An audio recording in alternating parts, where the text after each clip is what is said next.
Haribonekeje utunenge muri rusansuma y'abanyagihugu, uburaro, uburimyi n'ubworozi twatumye abakozi bataronswa agahembo kabo ka nyuma ku gihe. Muri utwo tunenge twovuga nk'abakozi babiri basangiye inimero bahemberwako canke nk'abakozi basubirijwe ibikorwa bigeze hagati n'ibindi. Ivyo bigashikirizwa n'umuyobozi mukuru w'ibiro bikuru vya rusansuma Nicolas Ndayishimiye. Bamwe mu bakozi bari bafise aho buguruje bahemberwa harenga hamwe, kandi bakaguma basaba guhembwa mu gihe bamaze guhemberwa mw'ibanki imwe muri izo baba bafisemwo ikonti. Haribonekeje kandi amakosa aho usanga abantu babiri canke barenga basangiye inimero imwe bahemberwamwo. Abakozi basubirijwe ku mvo z'uko bahagaritse ibikorwa bitararangira canke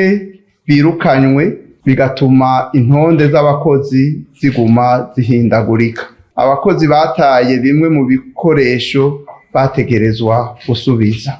Nayo umushikiranganji wa mbere Ndirakobuca amenyesha ko ikiringo cari catanzwe co guhemberwako kitakurikijwe biturutse ku bahinga bashinze gukurikirana ivyo bikorwa batakoreye ku gihe. Kw'izina ryanje no kw'izina ry'umugwi w'igihugu ujejwe gukurikirana rusansuma, nsaba imbabazi. Izo mbabazi mbanze ndazisabe cane bene wacu bakoze rusansuma, kubera yuko twe twaratanze amategeko nk'umugwi w'igihugu ujejwe gukurikirana rusansuma. Tunasaba yuko uzotanga ibikoresho byose yariko arakoresha yuko yoca aronswa agahembo kiwe. Mugabo vyabaye igitangaza cane dusanze gushika uno munsi ako gashara kabo atako bararonka. Aho rero nagira ndabasabe nkuko bamye bihangana, ndanabamenyesha yuko ikibazo tugifashe mu minwe kandi tugiye kugikurikirana ku munsi kubera ko twabonye yuko abo twari twabwiye ngo babikore batabikoreye ku gihe. Tugiye kuvyikurikirana ku munsi kugira ko tuzohemuka tubonye yuko ako gahembo kabo kabashikiriye.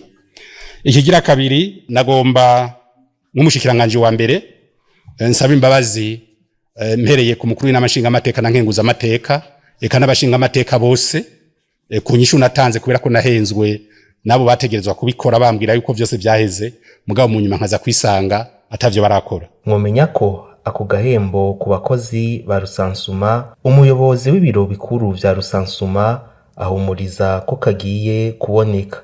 Ivyo bikorwa nyezina bikaba vyari vyatanguye ku igenekerezo rya 2 Nyakanga kugeza igenekerezo rya 27 Nyakanga uyu mwaka.